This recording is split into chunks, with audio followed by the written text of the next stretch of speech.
اعوذ باللہ من الشیطان الرجیم، بسم اللہ الرحمن الرحیم۔ السلام علیکم معزز ناظرین، امید کرتا ہوں کہ آپ سب خیریت سے ہوں گے۔ معزز ناظرین، آج ایک بار پھر حاضر ہوئی ایک نئی ویڈیو کے ساتھ۔ اگر آپ میرے چینل پر نئے ہیں تو مہربانی کر کے چینل کو سبسکرائب کریں، ویڈیو کو لائک کریں اور آگے شیئر کریں تاکہ دوسروں تک پہنچ سکیں۔ معزز ناظرین، آج کی ویڈیو میں ہم سنیں گے کہ اللہ تعالیٰ کون ہے۔ تو بسم اللہ کرتے ہوئے ویڈیو کو آخر تک دیکھیے۔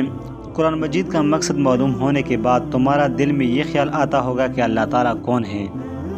تو سنو، اس کی ذات کا سمجھنا تو عقل کا کام نہیں۔ اللہ تعالیٰ نے اپنے متعلق قرآن مجید میں فرمایا ہے، اعوذ باللہ من الشیطان الرجیم، بسم اللہ الرحمن الرحیم، قل هو اللہ احد اللہ الصمد لم یلد ولم یولد ولم یکن لہ کفوا احد۔ یعنی اللہ تعالیٰ ایک ہے اور وہی عبادت کے قابل ہے۔ اس کی ذات اور اس کے کاموں میں کوئی شریک نہیں، نہ اس کی کوئی اولاد ہے نہ وہ کسی کی اولاد ہے۔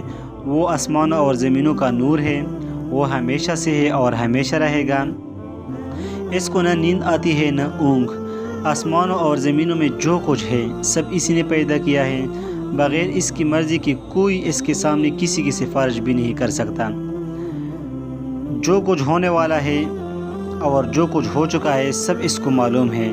آسمانوں اور زمینوں میں کوئی چیز ایسا نہیں جو اس کے علم میں نہ ہو، وہ اس کا انتظام کرنے سے تکتا نہیں۔ آسمانوں اور زمینوں میں جو چیز ہے وہ اس کی تعریف اور پاکی بیان کرتی ہے۔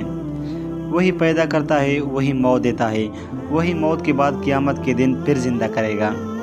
اللہ تعالیٰ سب کچھ کر سکتا ہے، اس کی مرضی کے بغیر کوئی کچھ نہیں کر سکتا۔ جہاں کہیں ہم ہوتے ہیں وہاں ہمارے ساتھ ہوتا ہے، وہ ہمارے دلوں کی بات بھی جانتا ہے۔ وہی سب کو رزق دیتا ہے، جس کو چاہے تھوڑا، جس کو چاہے بے حساب۔ اس کے اختیار میں ہے، جسے چاہے سلطنت دے، جس کی چاہے سلطنت چھین لے، جسے چاہے عزت دے، جسے چاہے ذلت۔ دین و دنیا کی سب بلائیاں اس کے ہاتھ میں ہیں۔ وہی اولاد دیتا ہے، چاہے بیٹے دیتا ہے چاہے بیٹیاں، جسے چاہے دونوں اور جسے چاہے کچھ نہ دے۔ وہ کسی کی بلائی دینا چاہے تو کوئی اس کو بدل نہیں سکتا، اور جو تکلیف کا مستحق ہوتا ہے اسے بدلنے والا کوئی نہیں ہوتا۔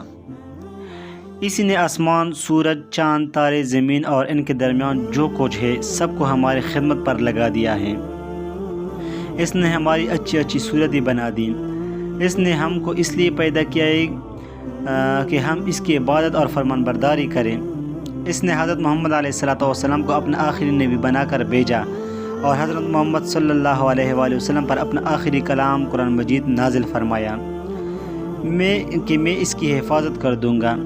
ہم کو بتایا ہے کہ ہم خود بھی قرآن مجید پڑھیں اور دوسروں لوگوں کو بھی سمجھاتے رہیں۔ تو دوستو، یہ تھی اللہ کی تعریف۔ اگر ویڈیو پسند آئی ہے تو مہربانی کر کے آگے شیئر کریں گے۔ وما علینا الا البلاغ۔